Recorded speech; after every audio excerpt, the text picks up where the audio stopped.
គុំប្រើប្រាស់ខ្លួនឯងដល់ថ្នាក់ហ្នឹងយើងត្រូវគិតថាខ្លួនយើងគឺជាមនុស្សមួយដែរអញ្ចឹងណាហ្នឹងហើយយើងត្រូវbe gentle on yourself គឺថាមាន compassion ហ្នឹងហើយមានចិត្តមេត្តាចំពោះខ្លួនឯងព្រោះពេលខ្លះយើងមិត្តភក្តិយើងនឿយហត់យើងចេះប្រាប់គេឲ្យសម្រាប់ប៉ុន្តែខ្លួនឯងខ្លួនឯងត្រូវធ្វើបន្ទោសខ្លួនឯងរហូតដល់ពេលធ្វើបានខឹងខ្លួនឯងហើយមានណាមានតែនៅតែជាមួយខ្លួនឯងនឹងឯងហ្មងហើយពេលហ្នឹងចាប់ផ្ដើមហ្នឹងហើយចាប់ផ្ដើមអាហ្នឹង self love បង self love គឺសំខាន់មែនតើអាក្តីស្រឡាញ់ចំពោះខ្លួនឯងហ្នឹងយើងត្រូវមានក្តីស្រឡាញ់ក្តីមេត្តាក្តីអាណិតទៅកាន់ខ្លួនឯងព្រោះបើសិនជាខ្ញុំធ្លាប់អានសភៅមួយគេនិយាយពីការស្រឡាញ់ខ្លួនឯងអញ្ចឹងពេលណាដែលយើងខឹងខ្លួនឯងខ្លាំងយើងសម័យខ្លួនឯងជាក្មេងជាកូនក្មេងជា younger version របស់យើងវាថាកូនក្មេង version របស់យើងអញ្ចឹងពេលណាយើងស្អប់ខ្លួនឯងឬក៏ខឹងខ្លួនឯងខ្លាំងគឺយើងបិទភ្នែកហើយយើងសម័យយើងជាកូនក្មេងយុថា5ឆ្នាំចុះតែយើងចង់ធ្វើបាបកូនក្មេងហ្នឹងមែនហ្នឹងហើយតែយើងចង់វាថាធ្វើអត់បានហើយយើងចង់ដាក់កូនក្មេងហ្នឹងមែនបើគាត់ជាអត់ទេព្រោះយើងមើលកូនក្មេងហ្នឹងគឺគ្នាក្មេងមែនតើអ្នកអត់ដឹងអីទេ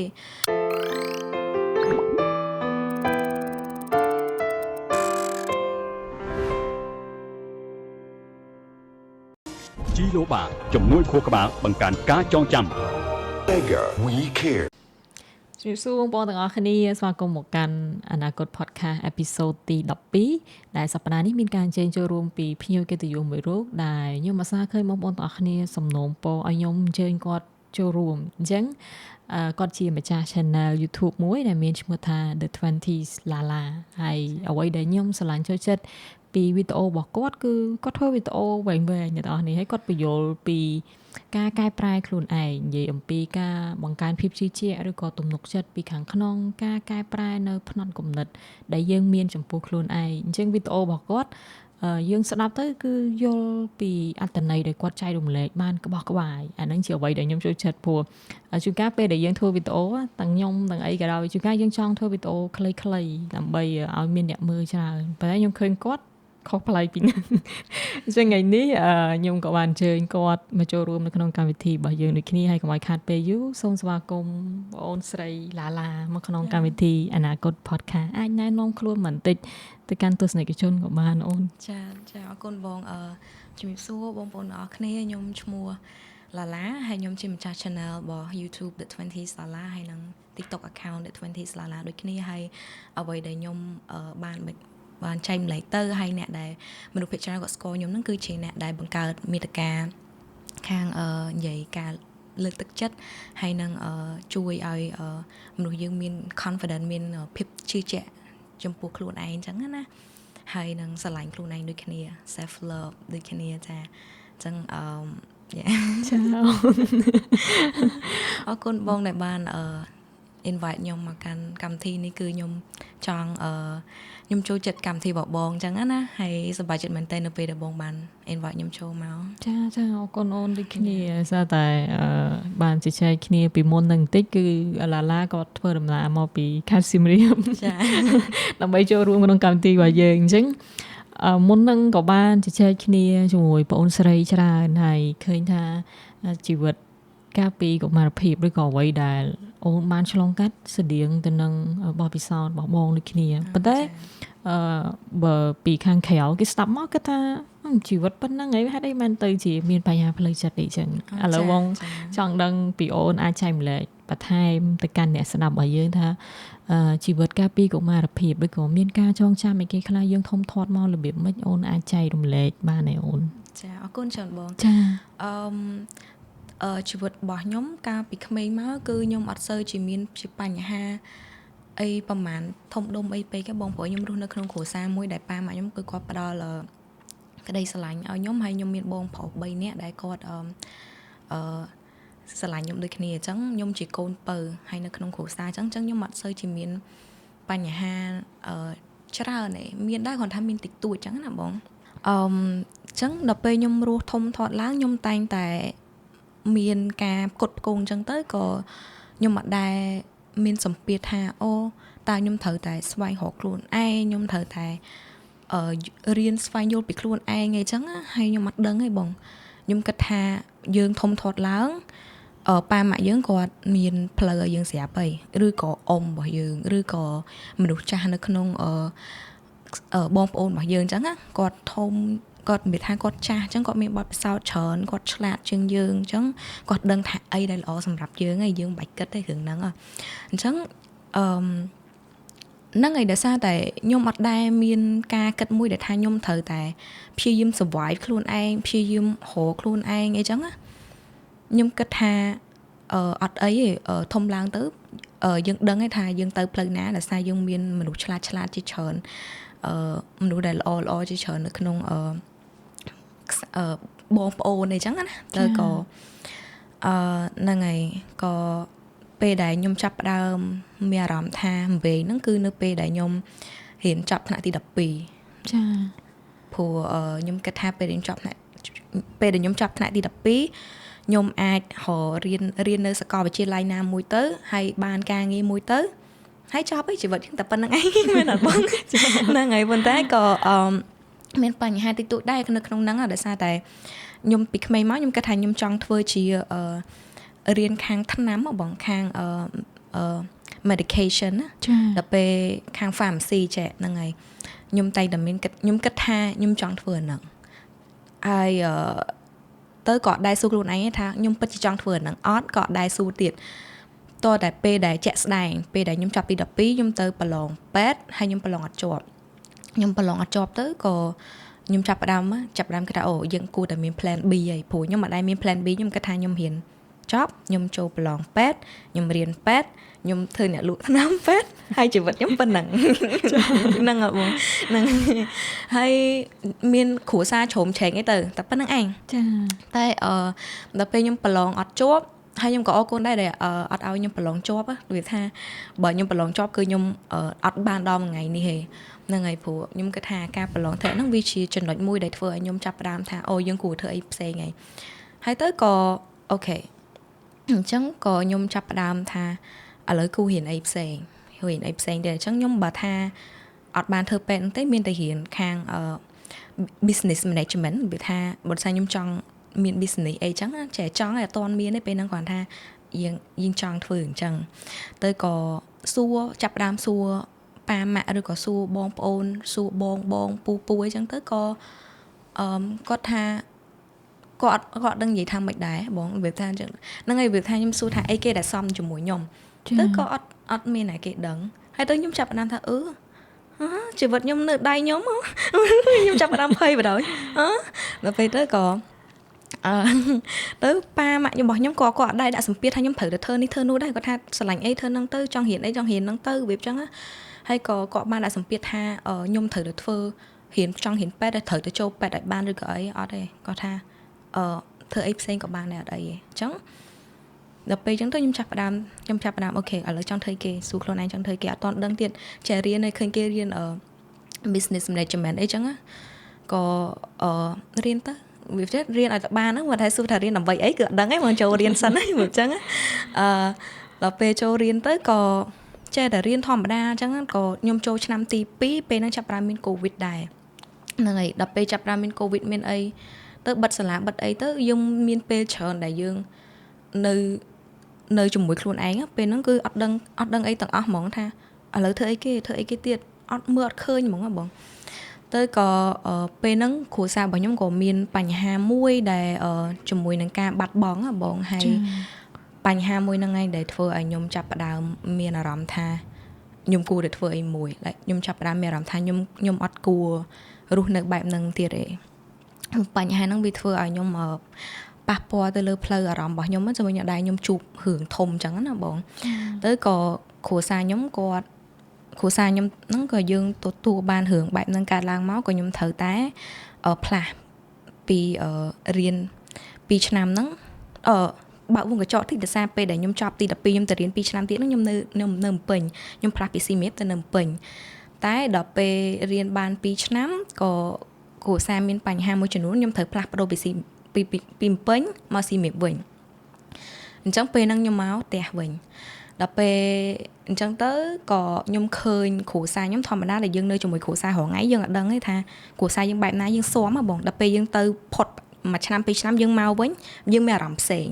ហ្នឹងហើយខ្ញុំចាប់ផ្ដើមមានអារម្មណ៍ផ្សេងទៅលើគ្រួសារខ្ញុំចាប់ផ្ដើមគិតថាអូប៉ាម៉ាក់ខ្ញុំគាត់មានវិបត្តិណាវាថាគាត់មានបញ្ហារបស់គាត់ដែរគាត់ដូចមនុស្សដូចតែយើងព្រោះ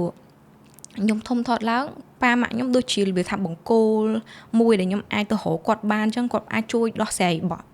បញ្ហារបស់ខ្ញុំគ្រប់បែបយ៉ាងអ្វីដែលខ្ញុំធ្លាប់គិតព្រោះខ្ញុំកូនពៅបងអញ្ចឹងខ្ញុំមានបញ្ហាអីគឺមានការជ្រុំជ្រែងរហូតដល់ពេលខ្ញុំមកផ្ទះមួយសាទៀតខ្ញុំចាប់ផ្ដើមឃើញថាអូតាមពិតទៅប៉ាម៉ាក់យើងដូចមនុស្សយើងធម្មតាគាត់ធ្លាប់ជាកូនក្មេងដូចយើងដែរតាហ្នឹងហើយគាត់ធ្លាប់អាយុ7 10 6 10អីដូចយើងដែរអញ្ចឹងណាហ្នឹងហើយហើយក៏គាត់អត់មែនជាអ្នកដែលអាចឆ្លើយសំណួរទៅលើយើងគ្រប់សំណួរបានឯងគាត់ជាឪពុកម្ដាយរបស់យើងមែនប៉ុន្តែគាត់អត់ដឹងថាអីដែលល្អសម្រាប់យើងគាត់ដឹងថាយើងជួយចិត្តធ្វើអីគាត់ដឹងឯងបងអញ្ចឹងខ្ញុំចាប់បានមានអារម្មណ៍ថាអញ្ចឹងប៉ាម៉ាក់របស់ខ្ញុំគឺគាត់ជាមនុស្សដែលចិញ្ចឹមរបស់ខ្ញុំឡើងចិញ្ចឹមខ្ញុំធំធាត់ឡើងប៉ុន្តែគាត់អត់មែនជាមនុស្សដែលខ្ញុំគួរតែទៅសួរទៅឲ្យគាត់ដោះស្រាយគ្រប់រឿងទាំងអស់បានទេបងដល់ពេលហើយខ្ញុំពេលដែលយើងមានបញ្ហាគ្រួសារមួយចំនួនហ្នឹងខ្ញុំទៅនិយាយជាមួយម៉ាក់ខ្ញុំវាថាសន្ទនាជាមួយនឹងប្រធានបទមួយដែលខ្ញុំអត់ដែរសួរគាត់ពីមុនមកខ្ញុំសួរគាត់ថាគាត់បញ្ហារបស់គាត់មិនអីចឹងហើយទៅគាត់ប្រាប់ថាបញ្ហាចែកហើយក្នុងគ្រួសារយើងចែកទៅខ្ញុំចាប់ផ្ដើមថាតាមពិតទៅគាត់ដោយសារតែប៉ាម៉ាក់ខ្ញុំគាត់អត់មែនជាអ្នករបៀបថាធូរធារអីខ្លាំងទេប៉ុន្តែគាត់តែងតែម៉ាក់ខ្ញុំជាពិសេសម៉ាក់ខ្ញុំគាត់តែងតែផ្គត់ផ្គង់អត់ដែរឲ្យកូននឹងខ្វះខាតទេទៅក៏ខ្ញុំអត់ដែរមានអារម្មណ៍ថាគ្រួសារខ្ញុំខ្វះខាតដែរហ្នឹងហើយដល់ពេលខ្ញុំទៅសួរគាត់ហ្នឹងពេលគាត់និយាយថាគាត់មានបញ្ហាចឹងដែរទៅខ្ញុំគិតថាតាមពិតទៅគាត់មានបញ្ហាប៉ុន្តែគាត់អត់ចង់ឲ្យកូនគិតថាយើងហ្នឹងពិបាកទៅក៏ខ្ញុំឃើញហ្មងថាតាមពិតទៅប៉ាម៉ាក់ខ្ញុំគឺគាត់មានបញ្ហាដូចតែយើងដូចតែមនុស្សគ្រប់គ្នាធម្មតាហ្នឹងអញ្ចឹងខ្ញុំចាប់ដើមសួរខ្លួនឯងហ្មងអញ្ចឹងខ្ញុំអត់អាចទៅពឹងពាក់គាត់បានទៀតទេខ្ញុំអត់អាចទៅឲ្យគាត់ដោះស្រាយឆ្លើយសំណួរអីដែលខ្ញុំចង់បានហើយដឹកនាំខ្ញុំទៅកាន់ទៅផ្លូវដែលខ្ញុំចង់ទៅអាផ្លូវខ្ញុំចង់ទៅគាត់ដឹងតែអីហងហ្នឹងគាត់ដែរស្គាល់គាត់ដែរដឹងដូចរឿងធ្វើវីដេអូ social media ចេះនៅក្នុងគ្រួសារខ្ញុំអត់ដែរមានអ្នកគេធ្វើអីបងទៅគេអត់ដឹងសោះហ្មងហើយខ្ញុំចាប់ដើមថាពេលហ្នឹងខ្ញុំចាប់ដើមឆេងការមើលឃើញផ្លាស់ប្ដូរ perspective របស់ខ្ញុំទៅកាន់គ្រួសាររបស់ខ្ញុំហ្នឹងគឺខ្ញុំផ្លាស់ប្ដូរទាំងអស់ហ្មងខ្ញុំគិតថាអញ្ចឹងខ្ញុំត្រូវពេលហ្នឹងខ្ញុំត្រូវតែរកខ្លួនឯងវាថាខ្លួនទីពឹងខ្លួនណាបងភ័យខ្លាំងពេលហ្នឹងព្រោះគាត់ដឹងថាជីវិតខ្ញុំនៅលើដៃខ្ញុំគឺខ្ញុំភ័យខ្លាំងមែនតើថាទៅណាទៅណីព្រោះអត់ដែរមាន plan អត់ដែរមានអីពីមុនមកផងទៅក៏ហ្នឹងហើយពេលហ្នឹងវាជាអ្វីដែលខ្ញុំចាប់ផ្ដើមហើយក៏ខ្ញុំជួបបញ្ហាផ្លូវចិត្តមួយចំនួនដោយសារខ្ញុំមានដូចខ្ញុំនិយាយមុនហ្នឹងចឹងមានការបាត់បង់ហើយយើងធ្លាប់បរាជ័យច្រើនដងជាមួយខ្លួនឯងជាមួយគ្រួសារឬក៏អញ្ចឹងចុះសាក់ធ្វើរឿងនេះទៅវាបរាជ័យឬអីយើងវាចេះតែមានបញ្ហាបងទៅក៏បាក់ទឹកចិត្តហើយអត់ដឹងថាងើបមកដើម្បីអីហ៎បងហ្នឹងហើយខ្ញុំគិតថាចំណុចមួយដែលធ្វើឲ្យមនុស្សយើងផ្លាស់ប្ដូរគឺយើងនៅពេលមួយដែលយើងមានសំណួរថាតើយើងរស់នៅដើម្បីអីយើងអត់ដឹងថាយើងនៅដើម្បីអីហ៎បងអាហ្នឹងគឺ depress ខ្លាំងមែនតើហ្មងអញ្ចឹងខ្ញុំគិតថាខ្ញុំអត់អាចនៅអញ្ចឹងបានទៀតទេបើខ្ញុំនៅអញ្ចឹងទៀតគឺខ្ញុំអត់ដឹងទៅណាបងហ្នឹងហើយយើងអាចនឹងគិតអីអវិជ្ជមានខ្លាំងអីចឹងទៅខ្ញុំចាប់ផ្ដើមរើបងប្រាស់ខ្ញុំចាប់ផ្ដើមដើរចេញទៅក្រៅណាចាប់ផ្ដើមចេះមើល YouTube ធម្មតាយើងប្រើ social media ដូចតែគ្នាទេប៉ុន្តែអាពេលដែលយើងអត់ទាន់មានការចង់ស្វែងយល់អត់ទាន់មានសំណួរអត់ទាន់អីយើងប្រើ social media លក្ខណៈថាលេងធម្មតាលេងដូចគេដែរធម្មតាអីចឹង enjoy រឿង drama ឬក៏អីចឹងទៅតែដល់ពេលខ្ញុំចាប់ផ្ដើមថាអូខេខ្ញុំចាប់ផ្ដើមធ្វើអីគេមួយអាហ្នឹងយើងចាប់ផ្ដើមចូលទៅមើល YouTube ទៅមើលវីដេអូប្រភេទ motivational វិញចឹងទៅចាប់ផ្ដើមពេលគេនិយាយរឿងជីវិតរបស់គេរឿងតើផ្លូវចិត្តរបស់គេតើគេធ្វើមិនអីចឹងចេះតែមើលទៅពីសិនណាបងគ្រាន់ចង់ដឹងចង់អីសិនណាចាប់ផ្ដើមអានសភៅអត់ចេះអានទេប៉ុន្តែចេះទៅសិនណាបងចេះទៅសិនហើយដល់ពេល tới có thằng ọt ton này tiệt chẳng có nhóm chập đam tranh tới khéo ro community để xa tại pe nó cứ nhóm isolate nhóm nơi te mình ai nhóm không luôn ai nơi lần họp năm nơi đặc không te nó mỏng á lần trong pi năm á nơi đặc không te sọt mỏng anh miên mất phe miên bàn tay còn thay dương ở đây hành tranh đa cho mũi kia chẳng là mỏng hay có nhưng mà đơn tha pe đại bà sinh chỉ nhôm nơi không bật tục nắng hay nhưng mà tranh tới khéo cứ nhôm nơi tại nhôm từ đại chẳng là hột nhưng mà ai thưa ai bàn chẳng là hột nhôm chi diêm đài nhôm chi diêm bạc cả small business mua hay nơi thưa tại ai nơi đặc không té chẳng tay việt từ một quả rùi và play chật bỏ dương bị ọt ai từ rùi trắng nó hay dương ở đây luôn nơi mình anh bán nó bằng phù dương chỉ social creature mà được dương cứ chỉ dương luôn nơi ban là dương thời đại miền community bà dương nơi tầm mình ai cứ ắt cao mà đập về chẳng tới có nhưng chập ram trên để kéo từ community từ chập ram trong score một thâm mây chập ram bật nhưng cái tha anh đang chỉ play để những cô để chập ram mà bọn phụ dương nơi mình ai ắt cao tiệt đấy đập về tới có nhóm ban showroom cho mùi nằng church ở Sasna khang Christian đó bọn năng ấy showroom không chơi những tới còn là intention cô bồng nông bảo nhom show được không nắng cứ nhom chọn đăng thà ta kê ruột nơi chi sủng cung nắng kê ruột nơi kê rộp an cái rộp an bại mấy người nhom ăn miên cái rộp an rồi về tới có năng ấy khang chơi có quạt ban show chui nhom này thông này không ca ao dương che miên tùm nẹt tùm nón khi tụi mình tụm màu chẳng hết á nên chỉ cô nằm lại để nhom mưa nó không sát ná cứ cái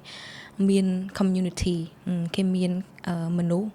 cái che vậy bắt đầu lực chất kia về để dương miền là vậy chẳng vậy cái dương miền kia vậy nên chỉ cho nó lo nó không sát ná hay nó ngày nhom châu tới dạ pe đôi chị bay khai nhom châu từ sắc xá nhom còn là nhom châu tới cứ cô nó nhom trong sắc xá tha tao mà nó kêu luôn nó bại mệt hay nó pe để cái miền chùm nưa chẳng hay nó pe để cái ta kê rộp an cái bài mấy ta nhưng khoản trọng đăng thang ta hồ ngày nó thay mình thơ ấy bằng cái sờ bài chật vừa từ đó phú bộ quát sờ bài hay bộ quát welcome cho quát ở spa cùng dương được ấy chẳng á nhưng khơi cái sờ bài chật nhưng ta ấy cái sờ bài chật rồi về chẳng tới có showroom cho mỗi cái có bền pi dương chẳng á bền pi ao bay đại khang Christian có miên chùm nửa từ lơ chẳng còn bền bị dương bị cái lại năng tới có nhưng tha ok ni chiều vậy để thôi mình đủ sờ bài chất cư nó pe để con miên chùm nửa ở bỏng pe để con miên cao thả ở vậy đại bằng bẹ ban ấy chẳng tới có vì thua ai mình đủ dương chui mình đủ dương ban tràn anh ấy vì chỉ cho nói mua để nhung mơ khơi nơi mình đủ cứ thời ca chùm nửa trà bỏng chẳng có ở toàn trai sừng đuôi về để nhung châu nắng cứ nhung từ tu ban ca spa công pi mình hay dương miền community chập đám miền community chập đám miền relationship cho mùi năng mình thay hay nhung từ tu ban phép có cái đai tràn vì church hay nhung bật chia ở con church đài bốn tay đã xa tại nhung ai thay nhung chi mình đài trong đằng việc thay nhung vậy để nhung trong bán chùm lại để nhung trong xua tới lời chữ vật tha ta nhung chi nè cái hay dân rút nơi đầm bể ấy vì ở toàn ro khơi nhầm lại nữa ở toàn ro khơi nhỉ chơi chi này mùi đại chui nhung không ca play chặt bỏ nhung mấy chấn ở dương chập đam internet tận nòng còn tái ở toàn chơi sân nổi nhung mà dạng tiết đại ta bị tha sân nổi để nhung trong bàn nó bị ở toàn bàn bên nhau bông nên này xong có nhung chập đam ro play riêng khéo bên năng đôi chia riêng làm pi psychology chất xã nào bóng philosophy ở nhà nhung riêng làm pi Sasna chứ chọn mình thầm tại Christian này nhung riêng làm pi Sasna Muslim rồi có Put Sasna dương đôi khi này này nhung còn là chọn riêng hay nhung chọn đăng tha nhung hỗ trợ nói cái đá muối ở bóng tha nhung một bạn giấy mà tha nó vi chi chầm lại để nhung chọn bàn này cứ nhung riêng chứ chọn tới nhung chập đàm mẹ rộng với tha chẳng មូលហេតុដែលធ្វើឲ្យមនុស្សយើងហ្នឹងគឺអាចនៅបានរាល់ថ្ងៃបងគឺដោយសារតែគាត់មានក្តីសង្ឃឹមហើយមួយទៀតគឺគាត់វាថាគាត់មាន motivation ឬក៏អ្វីមួយដែលជំរុញឲ្យគាត់អាចពេលដែលគាត់ងើបពីគេងមកគាត់ដឹងតែគាត់ធ្វើអីហ្នឹងហើយអញ្ចឹងបងស្ដាប់ទៅបងគិតថាជាបងនឹកឃើញពាក្យមួយគេនិយាយនៅក្នុងចិត្តសាស្ត្រហ្នឹងគេនិយាយថា quarter life crisis អត់ដឹងអូនធ្លាប់ឮអត់ទេគេថាជាវិបត្តិវ័យពាក់កណ្ដាល50ឆ្នាំឬក៏ជាបញ្ហាមួយដែលយើងអាសាជួបនៅកំឡុងពេលដែលយើងអាយុអាចថាចន្លោះពី20ទៅ30អីជាវិបត្តិហ្នឹងមានន័យថាចាយើងចាប់ផ្ដើមចេញពីវ័យជំទង់យើងទៅជាមនុស្សរៀងធំតិចព្រោះបងស្ដាប់ទៅអូនពេលដែលចប់បាក់ឌុបអញ្ចឹងយើងចាប់ផ្ដើមចេះមានសំណួរសួរខ្លួនឯងថាខ្ញុំកើតមកដើម្បីអីអ្វីដែលខ្ញុំរៀនហ្នឹងខ្ញុំស្រឡាញ់ចូលចិត្តមែនអត់ព្រោះបងបបពិសោធន៍ស្តៀងហ្នឹងគឺពីតូចមកអ្នកផ្ទះបងក៏គាត់វាថាទំនុកម្រងយើងគ្រប់យ៉ាងសម្រាប់ចិត្តជំនួយយើងគ្រប់យ៉ាងដល់ពេលអញ្ចឹងយើងដូចជាអត់ដែលចេះហ៊ានធ្វើអីដោយខ្លួនឯងតើមានសួរគាត់ហើយយើងចេះអាងថាជីវិតហ្នឹងយើងពឹងលើគាត់រហូតដល់ពេលមួយថាមែនណាខ្ញុំធំអីមិនអាចរស់នៅចឹងទៀតបានត្រូវទៅធ្វើការខ្លួនឯងមានម៉ាក់ប៉ាណាជូនយើងទៅទៀតមានបញ្ហាអីនៅខាងក្រៅយើងដោះស្រាយខ្លួនឯងអញ្ចឹងចាប់ផ្ដើមមានជាសំណួរច្រើននៅក្នុងវ័យហ្នឹងហើយបងគិតថាយុវជនភិកច្រើនក៏គាត់អាចថាដល់វ័យហ្នឹងក៏គាត់រៀងចាស់ទុំទៅលើអាយុទៅលើការលូតលាស់របស់ខួរក្បាលអីអញ្ចឹងគាត់ចេះតែមានសំណួរសួរខ្លួនឯងច្រើនហើយបងគាត់ថាជាឧទាហរណ៍មួយសម្រាប់អ្នកស្ដាប់ថាដំណើរការនៃការស្វែងរកខ្លួនឯងហ្នឹងវាមិនមែនដូចថាយើងនឹកឃើញថ្ងៃហ្នឹងខ្ញុំចង់ដឹងថា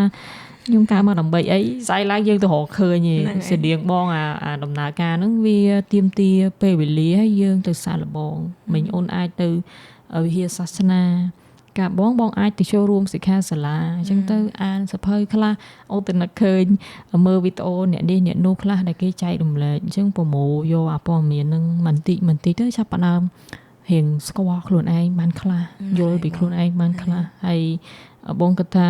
មនុស្សគឺតែងតែមានជំនឿទៅលើរឿងអីមួយដើម្បីជាក្តីសង្ឃឹមសម្រាប់ការរស់នៅចាអូនអញ្ចឹងព្រោះបងគិតថាអ្នកខ្លះទោះជាគាត់មិនទៅលើរឿងសាសនាក៏គាត់ប្រកាន់នៅទស្សនៈអីមួយសម្រាប់ខ្លួនគាត់ដែរហ្នឹងហើយបងជំនឿគឺមានផ្សេងគ្នាបងអ្នកខ្លះគាត់អាចជឿទៅលើអ្វីមួយបានអូខេបងហ្នឹងហើយអញ្ចឹងស្រាប់ខ្ញុំនៅពេលដែលខ្ញុំបានចូលរួមសាសនានឹងហើយគឺបានចូលរួម church Christian church នឹងហើយគឺធ្វើឲ្យខ្ញុំយល់ថាមនុស្សយើងគឺត្រូវការជំនឿព្រោះខ្ញុំពីមុនគឺខ្ញុំជាមនុស្សដែលអត់ជឿទៅលើអីទាំងអស់បងដល់ពេលខ្ញុំចូលទៅបើខ្ញុំដឹងថាចឹងមនុស្សយើងគឺមិនយើងគ្រាន់តែធម្មតាមនុស្សយើងគឺមាន five sense មែនអត់បងមានការភ្នែកយើងច្រមុះយើងមាត់យើងត្រចៀកអីចឹងទៅប៉ះឬក៏អីចឹងទៅប៉ុន្តែអ្វីមួយយ៉ាងទៀតដែលវាលើសពីហ្នឹងគឺជំនឿនឹងឯងអញ្ចឹងជំនឿហ្នឹងគឺវាមានច្រើនវាមានបែបផ្នែកផ្សេងគ្នាហើយមនុស្សគាត់មានអាហ្នឹងផ្សេងគ្នានិយាយទៅខ្ញុំដល់ពេលខ្ញុំឆ្លងកាត់ពីកន្លែងហ្នឹងបាទខ្ញុំដឹងថាវាមនុស្សគឺគ្រាន់ត្រូវការចតុលបងគឺគ្រាន់ត្រូវការអីមួយដែលគាត់ពឹងពាក់បានកុំឲ្យ loss អីចឹងណា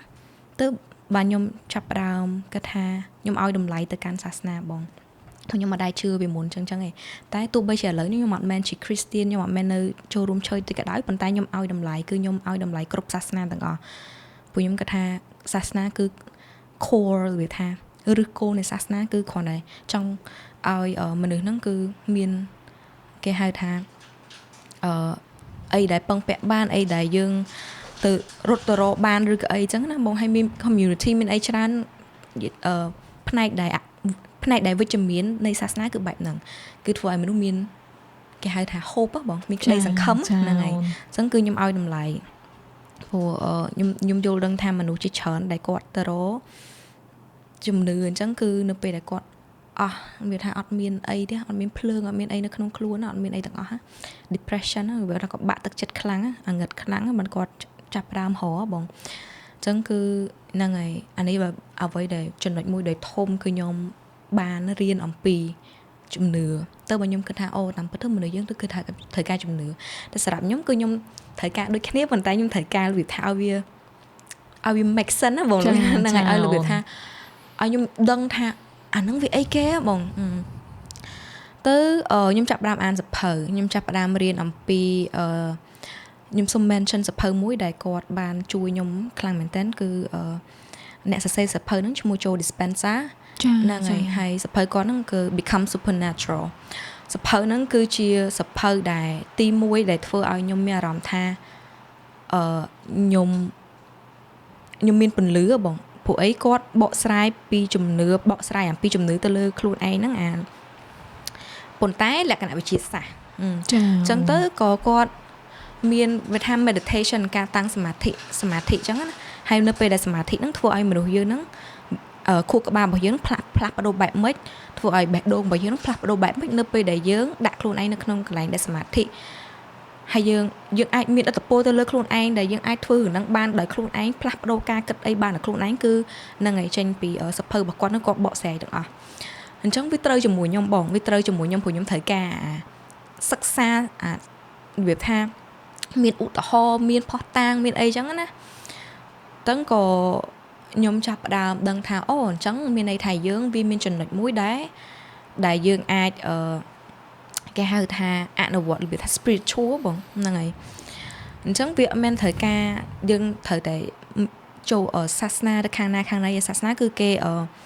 អនុវត្តអាហ្នឹងបែបវិធីគេអញ្ចឹងណាបងប៉ុន្តែយើងខ្លួនឯងអញ្ចឹងក៏យើងអាចធ្វើបានដែរហ្នឹងហើយសម្រាប់ខ្ញុំគឺនៅពេលដែលខ្ញុំចាប់ផ្ដើមមានក្តីសង្ឃឹមថា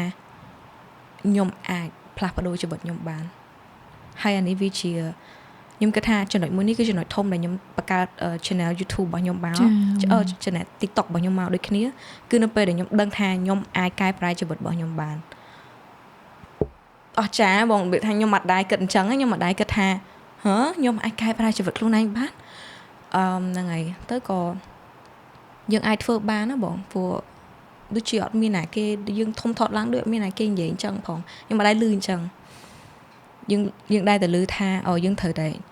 ទៅពឹងពាក់គេយើងត្រូវតែទៅសួរយោបល់ពីអ្នកនេះអ្នកនោះអញ្ចឹងយើងអាចសម្រេចអីខ្លួនឯងបានអីចឹងឯងគឺខ្ញុំដឹងថាអូយើងមានអត្តពលអញ្ចឹងមនុស្សយើងមានអត្តពលអញ្ចឹងបានដែរ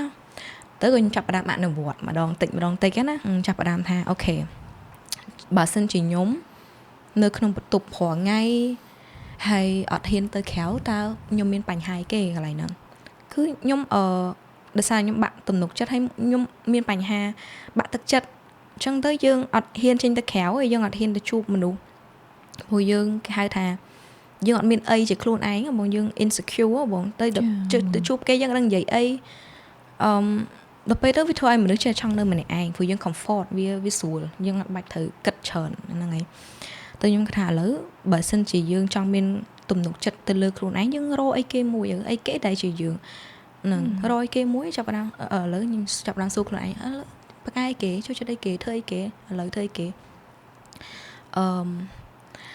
ទៅក៏ខ្ញុំមាន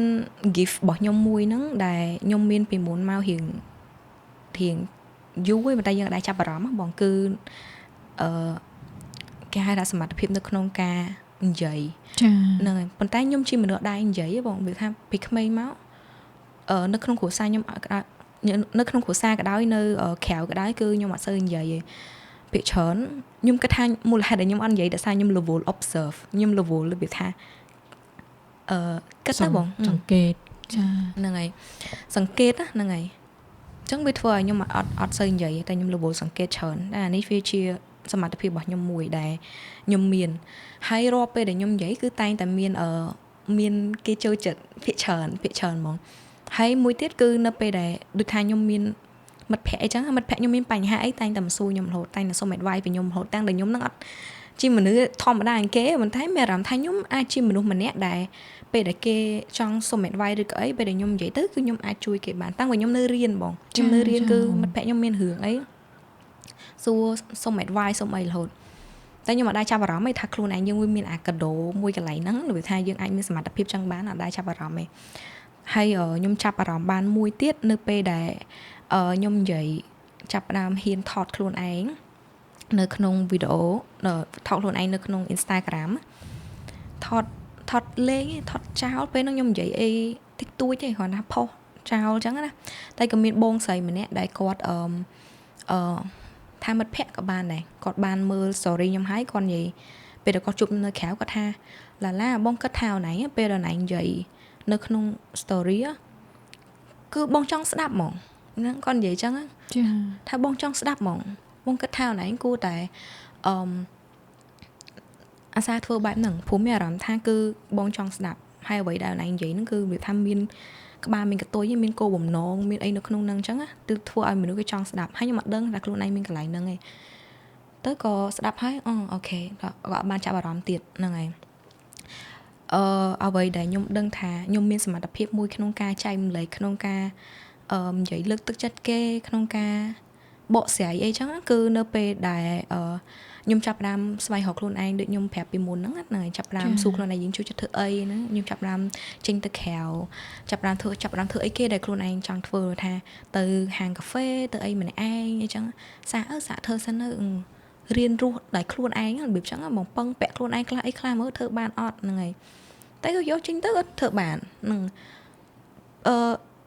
ខ្ញុំចេះទៅក្រៅម្នាក់ឯងបានខ្ញុំចេះអាចសម្រេចចិត្តទៅលើអីគេមួយបានដែលខ្លួនឯងខ្ញុំអាចធ្វើនឹងបានតាហ្នឹងហើយ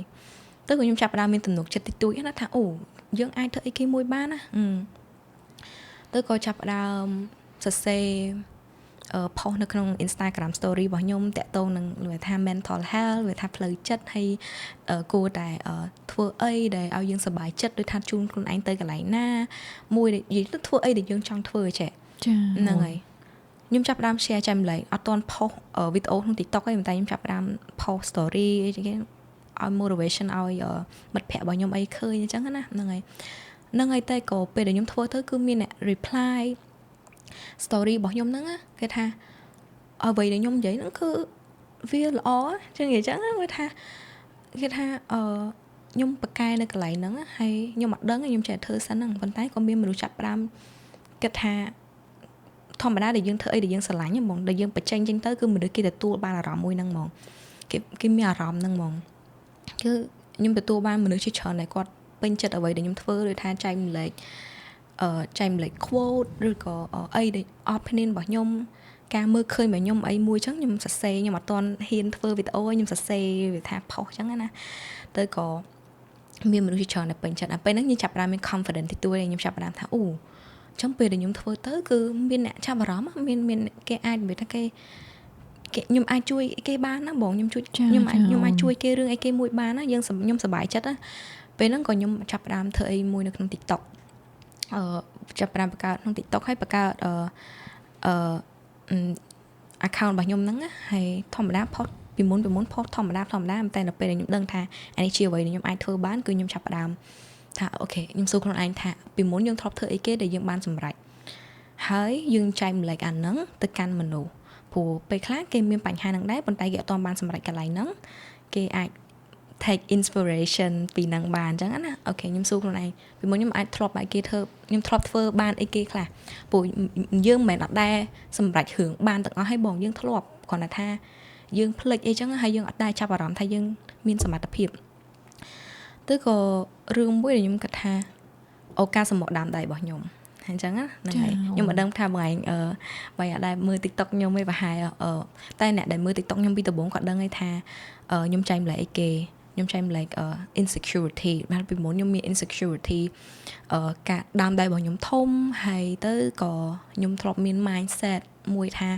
រឿងហ្នឹងវាអាចកែប្រែបានទេអត់អាចកែប្រែបានទេប៉ុន្តែខ្ញុំធ្លាប់សម្រេចរឿងហ្នឹងបានដែលពេលទៅក៏ខ្ញុំគិតថាចុះបើខ្ញុំធ្លាប់គិតថារឿងហ្នឹងអត់អាចកែប្រែបានប៉ុន្តែខ្ញុំនៅតែធ្វើបាន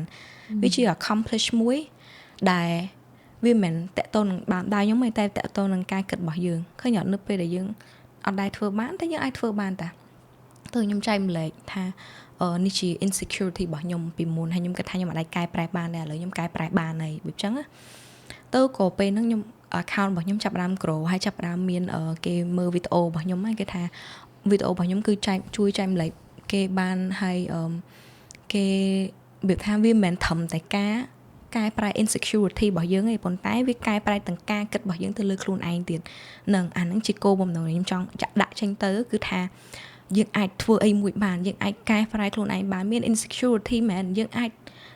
កែ insecurity មកយើងបានអត់មាន confidence មែនយើងអាចបង្កើត confidence របស់ខ្លួនឯងបានវាអញ្ចឹងចាអូនអញ្ចឹងក៏ហ្នឹងហើយ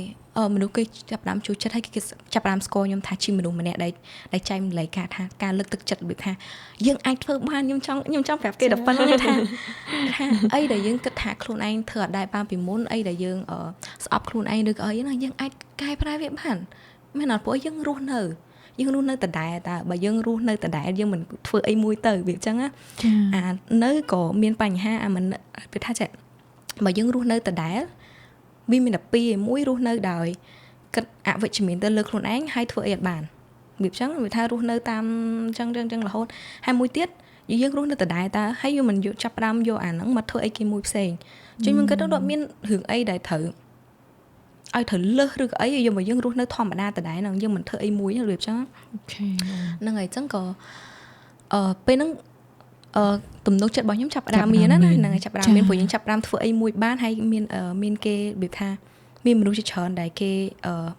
feedback មកខ្ញុំថាអ្វីដែលខ្ញុំធ្វើនឹងជួយគេបានអញ្ចឹងខ្ញុំចាប់ផ្ដើមមាន motivation ថាអូមនុស្សខ្ញុំមានប្រយោជន៍ដែរតាយើងថាមានប្រយោជន៍ដែរហើយពេលទៅក៏ដល់ពេលអញ្ចឹងខ្ញុំចាប់ផ្ដើមទៀតថាបើសិនខ្ញុំធ្វើរឿងហ្នឹងបានតើខ្ញុំអាចធ្វើបានអីគេមួយទៀតអូខេអូនព្រោះអញ្ចឹងមនុស្សហ្នឹងចាបងសូមកាត់ឡើងនេះតិចដោយសារតែបងឃើញថានៅក្នុងការកែប្រែខ្លួនឯងគឺផ្ដើមចេញពីរឿងទូចដែលយើងអាចធ្វើបានហើយវាដូចជាបន្ថែមជាផុសតាងឲ្យខួរក្បាលថាអូខ្ញុំអាចធ្វើរឿងនេះខ្ញុំអាចធ្វើរឿងនេះអញ្ចឹងទៅធ្វើរឿងអីបន្តទៀតវាចេះតែមានអំណាងពីខាងក្នុងមកត្រូវមក 100% ហ្មងអញ្ចឹងបងគិតថាសម្រាប់វគ្គទី1នេះអ្នកស្ដាប់ប្រហែលជាបានមើលឃើញពីដំណើរនៃការផ្លាស់ប្ដូររបស់អូនដល់ការធ្វើវីដេអូអញ្ចឹងមុននឹងចូលទៅដល់វគ្គទី2ក៏ចង់អរគុណអូនម្ដងទៀតសម្រាប់ការចូលរួមចែករំលែកថ្ងៃនេះហើយអរគុណដល់អ្នកស្ដាប់របស់យើងអញ្ចឹងសង្ឃឹមថាបានឃើញពីរឿងរ៉ាវជីវិតតាំងពីធម្មតាមកអត់ដឹងអីតតែសោះជីវិតពឹងផ្អែកទៅលើគ្រួសារច្រើនរហូតដល់យើងបានចាប់ផ្ដើមធ្វើអ្វីមួយដែលឃើញថាអូខ្ញុំអាចផ្ដល់ជាចំណែកមួយជួយទៅកាន់អ្នកដទៃបានអញ្ចឹងចូលមកដល់វគ្គទី2ជាវគ្គសំណួរស៊ីជម្រៅបងចង់ដឹងពីការលំបាកវិញនៅក្នុងការផលិតវីដេអូនឹងថាតើសម្រាប់វីដេអូមួយដូចមកឃើញនៅក្នុង YouTube យើងវីដេអូវែងអាហ្នឹងអូនត្រៀម content ត្រៀម Pro ឬក៏យើងចំណាយពេលប៉ុន្មានដែរនៅក្នុងការផលិតនឹងព្រោះមានអារម្មណ៍ថាឃើញយើងយូរចេញមួយចាបងវីដេអូរបស់ខ្ញុំគឺភាគច្រើនគឺខ្ញុំអត់សូវជាមានគេហៅថា script ឬក៏អីខ្ញុំអត់សូវមានទេខ្ញុំអាចនឹងមានលក្ខណៈថា idea វាថាអង្គុយសុកឬធ្វើអីសុកហ្នឹងណាចង់ធ្វើអីគេមានថាអាហ្នឹងវាផុសមកថាអូយកន្លែងចំណុចហ្នឹងខ្ញុំអត់តន់និយាយខ្ញុំត្រូវតែនិយាយកន្លែងហ្នឹងព្រោះភាគច្រើនមិនភាគច្រើនទេទាំងអស់អ្វីដែលខ្ញុំនិយាយគឺបទពិសោធន៍របស់ខ្ញុំទាំងអស់ហើយអ្វីដែលខ្ញុំបានរៀនគឺ personal បងអញ្ចឹងអ្វីដែលខ្ញុំធ្វើហ្នឹងគឺសិតតែបទពិសោធន៍របស់ខ្ញុំហើយអ្វីដែលខ្ញុំបានរៀនហើយខ្ញុំស្រាវជ្រាវបានដឹងហើយខ្ញុំគិតថាហ្នឹងវាល្អហើយអាហ្នឹងជួយខ្ញុំបានខ្ញុំគិតថាវាក៏អាចជួយមនុស្សបានដែរអញ្ចឹងណាចាអញ្ចឹងវីដេអូរបស់ខ្ញុំគឺវា depend ដែរវាតាមទៅលើអ្វីដែលខ្ញុំចង់និយាយដែរអញ្ចឹងពេលដែលខ្ញុំថតហ្នឹងគឺថតភាពលំបាកហ្នឹងគឺដោយសារខ្ញុំអត់មាន script អញ្ចឹងពេលខ្លះយើងនិយាយយើងអត់ដឹងថាតទៅមិនទៀតទេចឹងខ្ញុំធ្វើ scope សិនវាអញ្ចឹងហ៎បង scope សិនឲ្យថាចង់ធ្វើអីគេខ្ញុំ list down ខ្ញុំអត់មាន script ប៉ុន្តែខ្ញុំសរសេរចំណុចគោលថាខ្ញុំចង់និយាយអីគេអញ្ចឹងក៏វាទៅហើយពេលដែលខ្ញុំថតហ្នឹងគឺខ្ញុំប្រើអារម្មណ៍របស់ខ្ញុំប្រើវាថាយើង connect ជាមួយនឹងបេះដូងរបស់យើងវាថាចង់និយាយគេហើយខ្ញុំឲ្យអារម្មណ៍របស់ខ្ញុំនឹងដឹកនាំខ្ញុំទៅហ្មងវាថានិយាយចេញមកអញ្ចឹងណាហើយខ្ញុំហ្នឹងហើយក៏ពេលដែលនិយាយវាចេះតែមាន idea វាចេះតែមកអញ្ចឹងរហូតហើយថតហ្នឹងគឺរយៈពេលថតពេលខ្លះ2ម៉ោងពេលខ្លះ3ម៉ោងអីចឹងណាបងពេលខ្លះនិយាយទៅខាំងទៅក៏អង្គុយសម្រាប់មកសន្ទុះសិនទៅហើយថតតទៀតហ្នឹងហើយអញ្ចឹងវាអត់ ប្រកាសដែរអត់មានម៉ោងប្រកាសទេប៉ុន្តែភាគច្រើន2ទៅ3ម៉ោង4ម៉ោងក៏មានដែរដល់ថតម៉ោង9ហើយដល់ម៉ោង2ភ្លឺហ្នឹងវាអត់ទៀងបងអត់ទៀងព្រោះវា depend ទៅលើអីដែលខ្ញុំចង់និយាយហើយពេលខ្លះក៏ចំណុចណាខ្វះចឹងខ្ញុំត្រូវថតនិយាយម្ដងទៀតបន្ថែមកន្លែងហ្នឹងទៀតហ្នឹងហើយអញ្ចឹងក៏ពេលពិបាកហ្នឹងគឺនៅពេលដែលពេលថតអត់អីតែពេលកាត់ហ្នឹងរៀងពិបាកដែរព្រោះភាគច្រើនខ្ញុំនិយាយរៀងលើសឬក៏អីចឹងយើងត្រូវកាត់អីចឹងណាបងបើថាអានេះវីដេអូខ្ញុំកាត់ណាបង30នាទីជាងអីហ្នឹងកាត់ទេបើថាពេញគឺប្រហែលជា70នាទីឬក៏អីហ្នឹងហើយកាត់ចោលប្រហែលពាក់កណ្ដាលខ្ញុំកាត់ច្រើនហ្នឹងហើយខ្ញុំរត់ខ្ញុំនិយាយតែកន្លែងណាដែលគោលបំណងរបស់ខ្ញុំចង់និយាយប៉ុណ្ណាហើយកន្លែងណាសំខាន់គឺខ្ញុំផុតតែប៉ុណ្្នឹងទេហ្នឹងហើយដូចជាប៉ុណ្្នឹងឯងបងហើយនៅពេលខ្ញុំផុសហ្នឹងគឺមានបញ្ហាព្រោះថាពេលខ្លះវាផុសវិញយូរអញ្ចឹងណាអញ្ចឹងអត់មាន schedule ថាត្រឹមត្រូវអញ្ចឹងអ្នកដែលមើលវីដេអូរបស់ខ្ញុំគឺគាត់ដឹងហើយហ្នឹងហើយគាត់វាថាឲ្យខ្ញុំពេលណាដែល download ពេលដែលផុសពេញអីចឹងហើយខ្ញុំ release ចឹងទៅពេលខ្លះវាអត់មាន schedule ត្រឹមត្រូវហើយក៏អត់មានថ្ងៃអីត្រឹមត្រូវវាចឹងហ៎បងប៉ុន្តែក៏ខ្ញុំនៅតែអរគុណទៅកាន់អ្នកមើលរបស់ខ្ញុំដែរព្រោះថាពេលខ្លះគាត់ចាំយូរអញ្ចឹងគាត់នៅតែចង់ចាំតែខ្ញុំក៏ព្យាយាមដែរខ្ញុំព្យាយាមធ្វើមិនធ្វើឲ្យវាអាចធ្វើបានច្រើនជាងហ្នឹងអញ្ចឹងព្រោះវីដេអូមួយគឺខ្ញុំដាក់ចេញទៅគឺខ្ញុំតែងតែទទួលបាន comment ហើយ feedback ល្អអញ្ចឹងខ្ញុំពិតចង់ធ្វើឲ្យបានច្រើនហើយហ្នឹងហើយអធិស្ឋានទៅកាន់អ្នកគ្រប់ត្រូលរបស់ខ្ញុំព្រោះខ្ញុំព្យាយាមបងចង់ដឹងមកដល់ពេលបច្ចុប្បន្នដោយសារតែមុនហ្នឹងយើងនិយាយថាក្នុងអំឡុងពេលដែលយើងធ្វើវីដេអូមែនតើទៅក៏ជាដំណើរការមួយដែលយើងព្យាបាលផ្លូវចិត្តឬក៏ក្នុងអំឡុងពេលនេះក៏យើងបានរៀនសូត្រអីថ្មីយើងចែកម្លែកតទៅមកដល់ពេលបច្ចុប្បន្នសម្រាប់សុខភាពផ្លូវចិត្តរបស់យើងគិតថាមិនដែរឬក៏អាចថាដាក់បន្ទុកខ្លួនឯងឥឡូវល្អប្រសើរបានប៉ុណ្ណាដែរសម្រាប់សុខភាពផ្លូវចិត្តរបស់ខ្ញុំឥឡូវហ្នឹងគឺខ្ញុំអាចនិយាយបានថាវាអត់down ខ្លាំងដូចកាលប្រហែលឆ្នាំមុនទេគឺ platform របស់ខ្ញុំ YouTube របស់ខ្ញុំអ្វីដែលខ្ញុំធ្វើរហងៃហ្នឹងគឺព្យាបាលខ្ញុំបានច្រើនបងនិយាយទៅវាជាមូលហេតុដែលខ្ញុំងើបពីគេងមកបងនិយាយថាទៅចាវាជាមូលហេតុធំហ្មងហើយវាមានបញ្ហាដែលកើតឡើងព្រោះអារម្មណ៍យើងវាអត់អាចចេះតែសប្បាយចិត្តចេះតែមាន motivation រហូតទេបងពេលខ្លះយើងdepress ដែរអញ្ចឹងណាចាពេលខ្លះយើងមានបញ្ហាមួយអញ្ចឹងទៅធ្វើយើង down ឬក៏អីអញ្ចឹងទៅហ្នឹងហើយពេលខ្លះក៏ខ្ញុំមានអារម្មណ៍ថាខ្ញុំអត់ចង់ធ្វើតទៅមុខទៀតក៏ខ្ញុំមានដែរប៉ុន្តែខ្ញុំដឹងថាវាគ្រាន់តែជាអារម្មណ៍ឯងវាគ្រាន់តែជាគេហៅថាមកផ្លែហ្នឹងហើយចាហ្នឹងហើយប៉ុន្តែខ្ញុំយល់កន្លែងហ្នឹងព្រោះពីមុនមនុស្សភាគច្រើនពេលគាត់យល់កន្លែងហ្នឹងគាត់បោះបង់ចោលភ្លាមអាមកផ្លែហ្នឹងហ្មងហ្នឹងហើយប៉ុន្តែនៅពេលដែលខ្ញុំឆ្លងកាត់ច្រើនទៅបើខ្ញុំដឹងថាតាមប៉ាត់ទៅអាហ្នឹងវានៅតែមានរហូតទោះបីជាយើង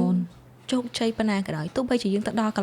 ឆ្ងាយប៉ុណ្ណាក៏ដោយទោះបីជាយើងសម្រេចរឿងបានច្រើនប៉ុណ្ណាក៏ដោយក្នុងជីវិតយើងនៅតែមានអារម្មណ៍មួយហ្នឹងព្រោះហ្នឹងវាជាផ្នែកមួយនៃមនុស្សហ៎បងហ្នឹងហើយបងទទួលស្គាល់កន្លែងហ្នឹងបងគាត់ថាហ្នឹងវាជាភាពធម្មតានៃជីវិតដែលពេលខ្លះយើងមានសប្បាយចិត្តថ្ងៃខ្លះក៏អារម្មណ៍យើងវាធ្លាក់ទឹកចិត្តតែវាមិនទាន់ទៅដល់ជាជំងឺអីគ្រាន់តែមានអារម្មណ៍នឹងសោកសៅទៅលើហេតុការណ៍ណាមួយកាត់ឡើងអីចឹងទៅអញ្ចឹងក្នុងការធ្វើកិច្ចការងារក៏ដោយបងគាត់ថាលើសតែពីការធ្វើវីដេអូប៉ុន្តែគ្រប់អាជីពគ្រប់ការងារមានថ្ងៃដែលយើងថ្ងៃហ្នឹងយើងសប្បាយចិត្តយើងធ្វើការងារទៅវាមានផលិតភាពប៉ុន្តែថ្ងៃខ្លះក៏មិនសូវសប្បាយចិត្តការងារធ្វើមិនបានច្រើនអីប៉ុន្តែកុំបោះបង់ចោលពាក់កណ្ដាលទីអីថ្ងៃណាយើងសប្បាយចិត្តយើងតធ្វើវាចឹងទៅអាហ្នឹងគឺអ្វីដែលខ្ញុំអាចឲ្យ advice បានគឺខ្ញុំជួបរឿងនឹងច្រើនជួបរឿងដែលថាយើងអត់ចង់ធ្វើទៀតយើងអត់ចូលចិត្តអ្វីដែលយើងធ្វើខ្ញុំមានតែបងគាត់ថាពេលដែលខ្ញុំចាប់ដើមមានអារម្មណ៍ខ្ញុំចាប់ដើមសួរខ្លួនឯងថាយើងចង់បានអីគេពេលខ្លះយើងអត់បានសម្រាកចឹងពេលខ្លះយើងអត់បានរបៀបថា connect ជាមួយខ្លួនឯងវាថាយើងដាច់ឆ្ងាយពីយើងវាថាយើងចំណាយពេលជាមួយ social media ច្រើនពេកអីចឹងទៅអញ្ចឹងវាធ្វើឲ្យយើងវាថាដាច់តំណែងជាមួយខ្លួនឯងអញ្ចឹងពេលខ្លះយើងដាច់តំណែងមួយខ្លួនឯងធ្វើឲ្យយើងមានអារម្មណ៍ហ្នឹងវាថាអត់ចូលចិត្តអ្វីយើងធ្វើទៀតទេ បាត់វាថាបាត់បង់ខ្លួនឯងមកផ្លែតហ្នឹងបងហ្នឹងហើយខ្ញុំដឹងថាអូខេអញ្ចឹងយើងចង់បានអីគេចង់បានសួរខ្លួនឯងទៅថាឥឡូវអត់បាត់ចង់ធ្វើរឿងទាំងអស់ហ្នឹងទេវាថាចង់ធ្វើគេវិញវាថាពេលខ្លះយើងចង់សម្រាប់បងខ្លួនឯងពេលខ្លះដូចរាងកាយយើងនៅរាងកាយរបស់យើងវាត្រូវការអីគេមួយដែលយើងអត់ដឹងបងហើយយើងតែងតែអត់ចាប់អារម្មណ៍ទៅលើវាអញ្ចឹងរាងកាយរបស់យើងតែងតែឲ្យគេហៅថាពេលយើងសួរទៅយើងនឹងបានចម្លើយហើយខ្ញុំដឹងថាមនុស្សភាគច្រើនគាត់ថាគាត់សួរខ្លួនឯងដែរក៏អត់បានផងខ្ញុំនិយាយអញ្ចឹងខ្ញុំយល់ប៉ុន្តែអ្វីដែលខ្ញុំអាចនិយាយបានគឺសួរខ្លួនឯងទៀតទៅនៅជាមួយខ្លួនឯងព្យាយាមមើលខ្លួនឯងក្នុងកញ្ចក់សួរថាយើងចង់បានយើងត្រូវការគេអញ្ចឹងពេលខ្លះពេលដែលខ្ញុំ stress ខ្លាំងខ្ញុំគាំងកណិតខ្ញុំអត់មានអីទាំងអស់ហ្មងគឺនៅពេលហ្នឹងដែលខ្ញុំត្រូវតែសម្រាកពេលហ្នឹងគឺខ្ញុំត្រូវតែនៅសម្រាកហ្មងអត់ទុកទូរស័ព្ទចោលហើយមុជទឹកមុជអីទៅធ្វើ skin care ធ្វើអីទៅហើយអានសភៅក៏បានដែរហើយពេលដែលខ្ញុំសម្រាកបានត្រឹមតែរយៈពេល1ម៉ោងគឺខ្ញុំចាប់ផ្ដើមមាន motivation ឡើងវិញហើយពេលខ្លះវាអញ្ចឹងបងភាគច្រើនគឺខ្ញុំអញ្ចឹងហ្នឹងហើយតែពេលខ្លះមនុស្សភាគច្រើនគឺខុសៗគ្នាគាត់ត្រូវការផ្សេងៗគ្នាតែសម្រាប់ខ្ញុំឲ្យតែខ្ញុំមានអារម្មណ៍ថាខ្ញុំអត់ចូលចិត្តអ្វីដែលខ្ញុំធ្វើចាប់ផ្ដើមមានអារម្មណ៍ហ្នឹងខ្ញុំដឹងហ្មងថាខ្ញុំត្រូវការពេលសម្រាប់អញ្ចឹងពេលខ្ញុំចាប់ផ្ដើមតម្លាក់ហើយខ្ញុំចាប់ផ្ដើមចំណាយពេលមួយខ្លួនឯងហើយចាប់ផ្ដើមទាញទុកទូរស័ព្ទសិនហើយមុជទឹកភាគច្រើនខ្ញុំមុជទឹកហើយវាថាធ្វើឲ្យយើង fresh ហ៎បងធ្វើឲ្យយើង fresh ហើយយើងនៅផឹកតែអីចឹងទៅឆុងតែក្តៅមួយកែវឲ្យខ្លួនឯងអីចឹងណាហ្នឹងហើយបើថាចង់ញ៉ាំរបស់អីទិញឲ្យខ្លួនឯងទៅហើយអង្គុយនៅមួយខ្លួនឯងគេងពេលខ្លះគេងព្រលឹមឡើងទៅបានមានអារម្មណ៍ល្អប៉ុន្តែពេលខ្លះអត់ទេតាមមួយផ្លែតទេពេលខ្លះត្រឹមតែ3ម៉ោងអី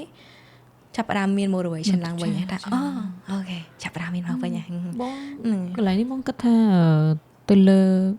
គាត់អាស្រ័យទៅលើការសង្កេតរបស់ខ្លួនឯងព្រោះម្នាក់គាត់មានចំណង់ចំណូលចិត្តគាត់មានរឿងដែលគាត់ចង់ធ្វើមើលសម្រាប់បងពេលខ្លះនៅពេលដែលគាត់ថាយើងថតវីដេអូច្រើនអញ្ចឹងទៅយើងរៀងឡើងចង់មាត់ឡើងចង់កឡើងចង់និយាយអីចឹងក៏សង្ងំនៅផ្ទះអានសភៅឬក៏ទៅខាងក្រៅដើរហាត់ប្រាណស្ដាប់ចម្រៀងអីចឹងទៅពេលខ្លះទៅក៏រៀបចំផ្ទះអីចឹងទៅធ្វើអីដែលយើងឈប់គិតទៅយើងអាចធ្វើសកម្មភាពប្រើរាងកាយយើងច្រើនអញ្ចឹងទៅតាមម្នាក់ថានៅពេលដែលរាងកាយយើងជួនកាលយើងធ្វើការដល់ចំណុចមួយដូចជាទៅលេងជាមួយទូយើងបខំមិនក៏ដោយយើងអាចដូរទៅធ្វើអីផ្សេងបន្តិចទៅអារម្មណ៍ល្អអូចង់ថតវីដេអូវិញខ្ញុំមកវិញហ្នឹងកន្លែងសំខាន់ណាបងពួកពីមុនណាខ្ញុំអត់ដឹងកន្លែងហ្នឹងពេលដែលខ្ញុំចាប់ផ្ដើម lose motivation វាថាបាត់បង់អ្វីដែលយើងចង់ធ្វើហ្នឹងគឺខ្ញុំចាប់ផ្ដើមបន្ទោសខ្លួនឯងហ្មងខ្ញុំថាឃើញអត់ធ្វើអត់បានទេយើងនឹងធ្វើអត់បានទេព្រោះខ្ញុំឆ្លប់បរាជ័យយើងច្រើនដែរបងខ្ញុំធ្លាប់សាកអានេះទៅដួលសាកអានេះទៅដួលវាអញ្ចឹងហើយដល់ពេលទៅរហដងឲ្យតែពេលខ្ញុំមានឧបសគ្គអីមួយតែខ្ញុំចាប់ផ្ដើមមានអារម្មណ៍ហ្នឹងគឺខ្ញុំបោះបង់ចោលហើយហ្នឹងហើយខ្ញុំចាប់ផ្ដើមគិតថាធ្វើអត់កើតទេដូរធ្វើអីថ្មីរហូត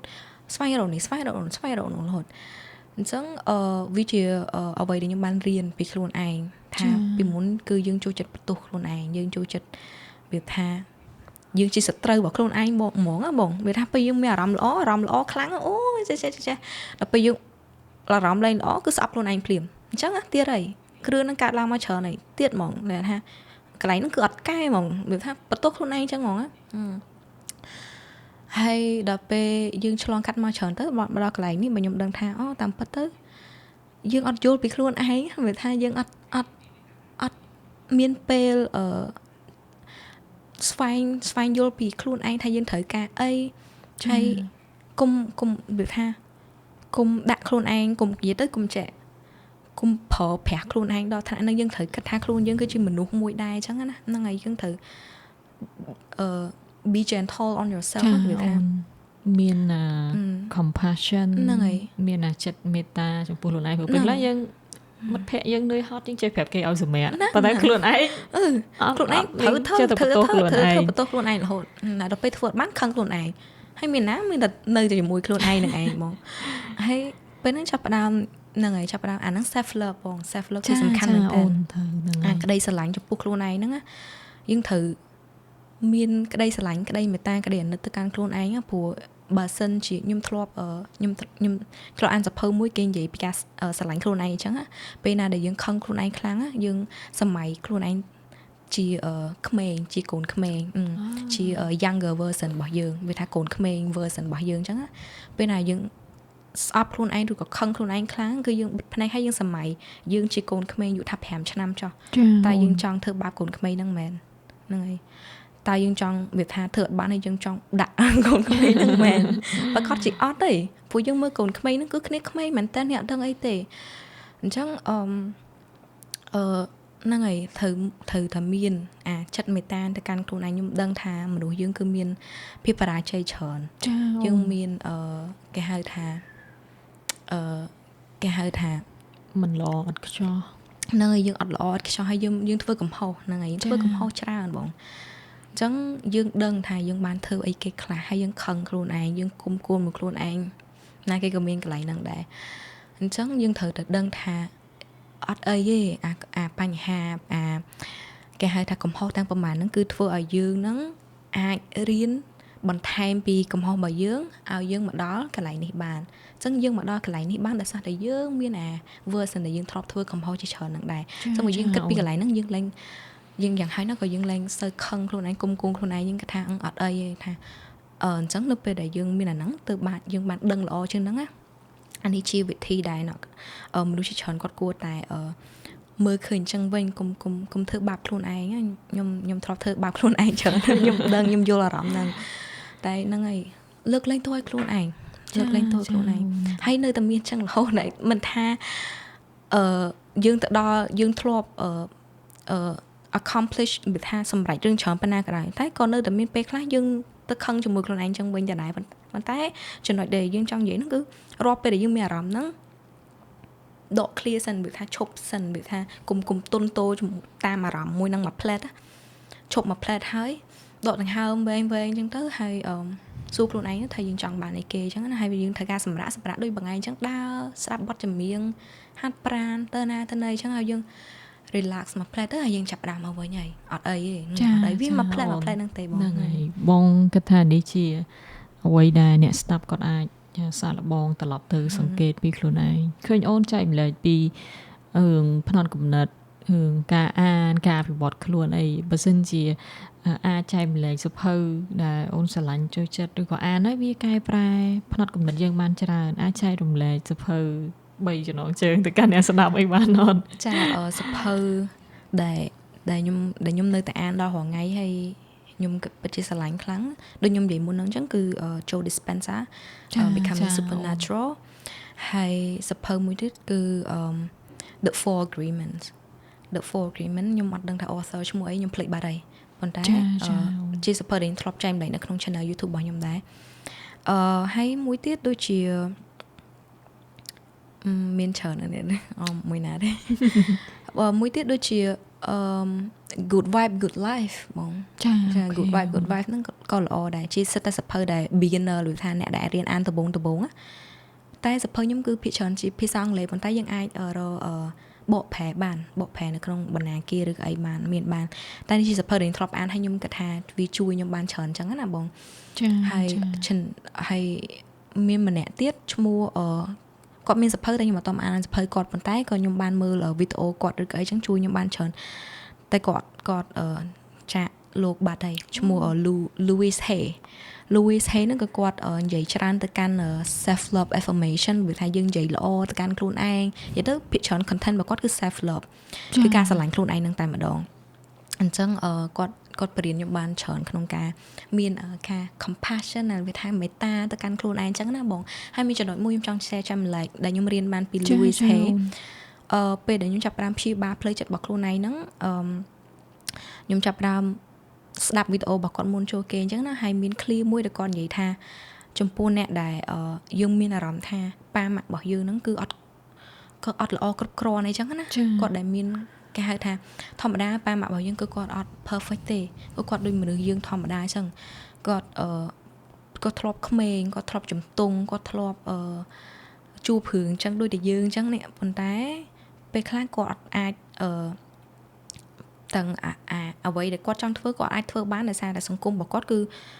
ជួបរឿងខុសពីយើងអញ្ចឹងណាបងអញ្ចឹងខ្ញុំដឹងថាកូនភាគច្រើនគឺមានអារម្មណ៍ថាហេតុអីបានប៉ាម៉ាក់យើងអត់ល្អដូចគេហេតុអីបានខ្ញុំរស់នៅក្នុងគ្រួសារមួយនឹងប៉ាម៉ាក់ខ្ញុំអត់មានដូចគេឬក៏អត់មានសមត្ថភាពអញ្ចឹងណាពីឃ្លីមួយដែលខ្ញុំស្ដាប់ទៅគឺខ្ញុំយំហ្មងហើយគាត់និយាយថាបើសិនជាយើងមានអារម្មណ៍ដែលអត់ appreciate អត់ស្រឡាញ់ប៉ាម៉ាក់របស់យើងឬក៏ណាគេក៏ដោយនៅក្នុងជីវិតរបស់យើងណាមួយក៏ដោយដែលយើងខឹងដែលយើងគុំគួនអញ្ចឹងណាសម័យពួកគាត់ដូចខ្ញុំនិយាយមុនណាសម័យពួកគាត់ជាកូនក្មេង version ហ្នឹងហើយយើងបិទភ្នែកថាយើងសម័យថាម៉ាក់ខ្ញុំគឺជាកូនក្មេងអាយុថា5ឆ្នាំចុះប៉ាខ្ញុំគឺជាកូនក្មេងអាយុ5ឆ្នាំចុះអញ្ចឹងយើងត្រូវដឹងថាពួកគាត់គឺជាកូនក្មេងធ្លាប់ជាកូនក្មេងដូចយើងអញ្ចឹងហើយគាត់អត់មានឱកាសក្នុងការរៀនមើលវីដេអូអីចេះទេមិនអត់ជំនាន់គាត់គឺអត់មានអញ្ចឹងទេហើយគាត់អត់មានសភៅអីត្រូវអានគាត់ពេលខ្លះគាត់ជួបសង្គ្រាមទៅពេលខ្លះគាត់បញ្ហាគ្រួសារអីចឹងទៅគាត់អត់មានសេរីភាពអីដូចយើងចេះទេអញ្ចឹងគឺគាត់អាចខ្លាចជាឪពុកម្ដាយដ៏ល្អ perfect ល្អឥតខ្ចោះអីចឹងណា and វាអត់អីទេ it's okay and យើងត្រូវមាន compassion ទៅលើប៉ាម៉ាក់របស់យើងអីចឹងណាត្រូវលើកលែងទោសទៅកាន់ណាគេក៏ដោយយើងមានអារម្មណ៍អត់ល្អជាមួយហ្នឹងគឺខ្ញុំគិតថាវិធីនេះគឺវា work បានល្អជាពិសេសសម្រាប់ខ្ញុំគឺខ្ញុំដឹងថាមនុស្សណាមួយដែលខ្ញុំដឹងថាមនុស្សគ្រប់គ្នាគឺធ្លាប់ជាក្មេងដូចយើងខ្ញុំមែនអត់បងរស់នៅដូចយើងជួបបញ្ហារបស់គេដែរអីចឹងណាអញ្ចឹងយើងអត់អាចមានការគិតមួយថាហេតុអីបានគាត់ធ្វើហេតុអីបានគាត់ជាមនុស្សអញ្ចឹងហេតុអីបានគាត់ធ្វើអញ្ចឹងដាក់ខ្ញុំហេតុអីបានចេះហេតុអីបានចោះតែបើសិនជាយើងនៅតែកាន់ផ្នត់គំនិតអវិជ្ជមានហើយគុំគួនខឹងទៅលើគេទៀតគឺមានតែយើងដែលពិបាកមែនអត់បងព្រោះយើងអាចទៅកែប្រែណាគេបានផងហ្នឹងចាបងគាត់ថាចំណុចនេះអាចថាបើយើងស្ដាប់អ្វីដែលអូនចែកម្លែកក្នុងវគ្គទី2នេះជារួមមកមិនថាយើងមិនថាគ្រួសារពុកម្ដាយឬក៏មនុស្សជុំវិញខ្លួនឯងម្នាក់អត់មានអ្នកណាម្នាក់ដែលល្អអត់ខ្ចោះម្នាក់កំពុងតែស្ថិតនៅក្នុងដំណាក់កាលឬក៏វ័យណាមួយនៃជីវិតដែលកំពុងតែរៀនសូត្ររៀនពីកំហុសខុសឆ្គងហើយព្យាយាមកែប្រែអភិវឌ្ឍខ្លួនឯងអញ្ចឹងសម្រាប់វគ្គទី2នេះខ្ញុំគិតថាបងប្អូនទាំងអស់គ្នាប្រហែលជាបានស្ដាប់ហើយយល់អំពីការស្រឡាញ់ខ្លួនឯងការមានចិត្តមេត្តាចំពោះខ្លួនឯងហើយនឹងវានឹងសាយភាយទៅកាន់អ្នកដទៃព្រោះយើងយល់ថាអូម្នាក់អត់ល្អអត់ខ្ចោះម្នាក់ធ្លាប់ឆ្លងកាត់បទពិសោធន៍រឿងរ៉ាវជីវិតមនុស្សដែលយើងជួបយើងអត់ដឹងទេថាគាត់មានរឿងគេខ្លះឪពុកម្ដាយរបស់យើងគាត់ធំធាត់ក្នុងវ័យផ្សេងយើងសម័យកាលផ្សេងអញ្ចឹងយើងអត់អាចទៅរំពឹងថាគ្រប់គ្នាត្រូវតែល្អឥតខ្ចោះឬក៏ខ្លួនឯងក៏ត្រូវតែល្អឥតខ្ចោះដែរអញ្ចឹងរៀនសូត្រពីកំហុសខុសឆ្គងហើយអភិវឌ្ឍខ្លួនទៅទាំងអស់គ្នាអញ្ចឹងនេះជាអាសាសំខាន់សម្រាប់វគ្គទី2នេះហើយអរគុណអូនសម្រាប់ការចូលរួមថ្ងៃនេះហើយក៏អរគុណសម្រាប់អ្នកស្ដាប់ដែលបានស្ដាប់មកដល់វគ្គនេះអញ្ចឹងឥឡូវយើងចូលមកដល់វគ្គទី3ដែលជាវគ្គអាត់កំបាំងជុំមកចង់ដឹងពីគោលដៅរបស់អូនដូចគ្នាអញ្ចឹងសម្រាប់គោលដៅគឺអូចង់ប្រើប្រាស់សក្តានុពលដែលខ្លួនឯងមានឲ្យកាន់តែធំតាមអ្វីដែលអាចធ្វើទៅបានអូខេជួយសង្គមឲ្យបានច្រើនចង់ឃើញមនុស្សម្នាក់មានចំណុចមួយដែលអាចធ្វើឲ្យគាត់ចង់ងើបពីគេបងគិតថាគោលដៅរបស់អូនប្រហែលជាឆ្លើយតបទៅនឹងសំណួរតាំងតែពីដើមមកដែលយើងចង់រកនៅអត្ថន័យនៃជីវិតអញ្ចឹងមើលទៅគោលដៅគឺអាចថាព្យាយាមធ្វើអីដែលជាសក្តានុពលនៅក្នុងខ្លួនបានកាន់តែច្រើនជួយទៅកាន់អ្នកដទៃយល់ថាការបង្កើត content ចាបងចាជួយអាហ្នឹងវាធ្វើឲ្យយើងចង់ងើបពីគេហើយអារម្មណ៍ហ្នឹងបងគាត់ថាពេលដែលយើងយល់ពីគោលដៅមួយហ្នឹងយើងចង់ឲ្យអ្នកដទៃគាត់ទទួលបានអារម្មណ៍មួយហ្នឹងថាអាខុសពីគេមកខ្ញុំចង់ទៅធ្វើអីម្យ៉ាងចាបងអារម្មណ៍ហ្នឹងគឺអ្នកដែលទទួលបានអារម្មណ៍ហ្នឹងគឺខ្ញុំគិតថានេះវាជាចម្លើយនៃជីវិតហ្មងសម្រាប់ខ្ញុំគិតថាអាហ្នឹងគឺជាជីវិតមែនអត់បងលក្ខណៈថាយើងដឹងថាយើងកើតមកយើងនឹងមានបញ្ហាបងយើងនឹងមាន struggle យើងនឹងមានការឈឺចាប់យើងនឹងមានការបាត់បង់គ្រាន់តែយើងកើតមកនៅក្នុងគ្រួសារយើងប្រឈមមុខនឹងការបាត់បង់ប៉ាម៉ាក់របស់យើងប្រឈមមុខនឹងការបាត់បង់បងប្អូនរបស់យើងប្រឈមមុខនឹងការបាត់បង់ច្រើនមែនទែនរឿងនឹងកើតឡើងច្រើននៅក្នុងជីវិតអញ្ចឹងបើយើងគិតថាជីវិតយើងអត់ដែរនឹងយើងព្យាយាម control ជីវិតយើងអត់ឲ្យមានបញ្ហាកើតឡើងគឺអត់អាចទេបងយើងត្រូវទទួលយកថារឿងនោះវានឹងកើតឡើងប៉ុន្តែកំឡុងពេលដែលយើងរស់នៅកំឡុងពេលដែលយើងនឹងជួបរឿងបែបហ្នឹងតែយើងនឹង ជ្រើសរើសក្នុងរស់នៅក្នុងជីវិតបែបណាវាអញ្ចឹងបងចឹងសម្រាប់ខ្ញុំនឹងមានការទទួលយកឲ្យថារឿងអីគេក៏ដោយកើតឡើងមកខ្ញុំដឹងថាវានឹងថាត្រូវតែកើតឡើងវាកើតឡើងហើយបងប៉ុន្តែខ្ញុំអត់រស់នៅក្នុងជីវិតមួយដែលព្យាយាម control រឿងគ្រប់យ៉ាងកុំឲ្យកើតឡើងបងថាអូខ្ញុំអត់ចង់មានរឿងកើតឡើងហ្នឹងខ្ញុំអត់ចង់បរាជ័យអូខ្ញុំអត់ចង់បាត់បង់ខ្ញុំអត់ចង់ចេះយើងអាចធ្វើចឹងបានហើយចឹងយើងអត់អាចចំណាយពេលរបស់យើងទៅធ្វើចឹងបានព្រោះរឿងហ្នឹងយើងអាចធ្វើបានបងអត់តែអ្វីដែលខ្ញុំធ្វើបានអីគេខ្ញុំឲ្យអត្តន័យមួយនៃជីវិតរបស់ខ្ញុំហើយឲ្យអ្វីជាខ្ញុំរកអ្វីមួយខ្ញុំមានអ្វីមួយដែលអាចធ្វើឲ្យខ្ញុំមានកម្លាំងចិត្តនៅក្នុងការរស់ព្រោះយើងនឹងជួបរឿងអស់ហ្នឹងប៉ុន្តែយើងត្រូវតែមានអាហ្នឹងបងត្រូវតែមានកម្លាំងចិត្តធ្វើអីមួយព្រោះតែយើងមានអាហ្នឹងគឺយើងអាចឆ្លងកាត់គ្រប់ឧបសគ្គទាំងអស់ចា៎ព្រោះយើងមានពន្លឺបងយើងមានក្តីសង្ឃឹមហ្នឹងហើយបងគាត់ថាជាក្តីសង្ឃឹមនៅក្នុងជីវិតហើយជួនកាលយើងបាត់អីគ្រប់បែបយ៉ាងតែឲ្យតែនឹងមានក្តីសង្ឃឹមហ្នឹងហើយបងដូចជាពលឺជាបតិបមួយនៅតែនាំជីវិតយើងត្រូវតែព្រោះយើងនឹងជួបរឿងទាំងអស់ហ្នឹងចាអត់ស្រួលទេដូចហ្នឹងហើយនេះជាជីវិតគឺវាបែបហ្នឹងយើងនឹងជួបបញ្ហាយើងនឹងជួបការខកចិត្តការបាត់បង់អីចឹងណាប៉ុន្តែយើងត្រូវតែបង្កើតអ្វីមួយឲ្យខ្លួនឯងមានដូចម៉ែនិយាយចឹងដូចថាគោមពន្លឺអីគេមួយហ្នឹងដែលទោះជារឿងហ្នឹងកើតឡើងក៏ដោយក៏យើងមានអ្វីមួយដែលយើងអាចនៅតែអរគុណទៅកាន់ជីវិតរបស់ខ្លួនឯងនៅតែមានការគិតវិជ្ជមានទៅកាន់ខ្លួនឯងហើយទៅកាន់មនុស្សហើយទៅកាន់ជីវិតមែនអត់បងងាយស្រួលនៅក្នុងការវាងាយស្រួលនៅក្នុងការគិតអវិជ្ជមានបងព្រោះខួរក្បាលយើងមិនចូលចិត្តគិតអវិជ្ជមានច្រើនមែនអត់ហ្នឹងអូនមកគាត់តាមដល់បច្ចុប្បន្នឃើញថាបានជួយដោះស្រាយបញ្ហាផ្លូវចិត្តរបស់ខ្លួនឯងក៏ច្រើនចែករំលែកទៅកាន់អ្នកស្ដាប់ក៏ច្រើនបើមានអីអាចនិយាយទៅកាន់ខ្លួនឯងកាលពីអតីតកាលអូនចង់និយាយអីទៅកាន់ខ្លួនឯងបើនិយាយពីversion របស់ខ្ញុំនៅពីអតីតកាលវិញគឺមានតែពាក្យថាអរគុណគាត់ហ្នឹងឯងបងហើយឲ្យគាត់ be gentle តិចឬថាគុំដាក់សម្ពាធទៅលើខ្លួនឯងខ្លាំងហើយវាអីយើងធ្វើកំហុសក៏អត់អីដែរធ្វើកំហុសម្ដងក៏អត់អីដែរហ្នឹងហើយសំខាន់យើងបានរៀនពីវាហើយយើងកែប្រែចេញពីកំហុសមួយហ្នឹងនេះជាចំណុចដែលយើងគួរតែ focus ទៅលើបងផ្ដោតទៅលើកុំផ្ដោតទៅលើការបន្ទោសខ្លួនឯងកុំផ្ដោតទៅលើការខឹងស្អីចឹងណាហ្នឹងហើយអញ្ចឹងសម្រាប់វាអាចកំបាំងនេះគឺមុននឹងចប់កិច្ចសម្ភាសន៍នេះយើងតែងតែឲ្យភ្ញៀវកិត្តិយសគាត់និយាយពីពាក្យក្នុងចិត្តរបស់គាត់ទៅកាន់មនុស្សអាចកំបាំងម្នាក់អូខេអូនមនុស្សអាចកំបាំងអូខេចង់សុំទោសទៅកាន់គាត់ហើយចង់អរគុណគាត់ដូចគ្នាដែលគាត់ចំពោះអនុស្សាវរីយ៍ដែលធ្លាប់មានជាមួយគាត់ពីដើមមកអញ្ចឹងណាហើយហ្នឹងហើយខ្ញុំនឹកគាត់ហើយអរគុណចាអរគុណគាត់ចាអរគុណមែនតើអូនសម្រាប់ការចូលរួមចែករំលែកពីរឿងរ៉ាវជាច្រើនតែពីក្មេងមកជីវិតរបស់គាត់ឃើញថាអាចថាស្តៀងខ្ញុំដែលធម្មតាតែដល់ពេលមួយជួបបញ្ហាផ្លូវចិត្តហើយវាទៅជារបត់ជីវិតមួយនៅក្នុងការស្វែងរកនៅក្នុងការអភិវឌ្ឍខ្លួនឯងហើយក៏ឆ្លៀតពេលហ្នឹងក៏ចេះតែចែករំលែករឿងទាំងអស់ហ្នឹងទៅកាន់បងប្អូនទាំងអស់គ្នាព្រោះគាត់ថាយើងរួមដំណើរមួយគ្នាយើងជួបបញ្ហាប្រហែលជាស្តៀងគ្នាអញ្ចឹងអានេះក៏ជាហេតុផលមួយនៅក្នុងការបង្កើតកម្មវិធី podcast នេះឡើងមកដើម្បីអ្នកស្ដាប់គាត់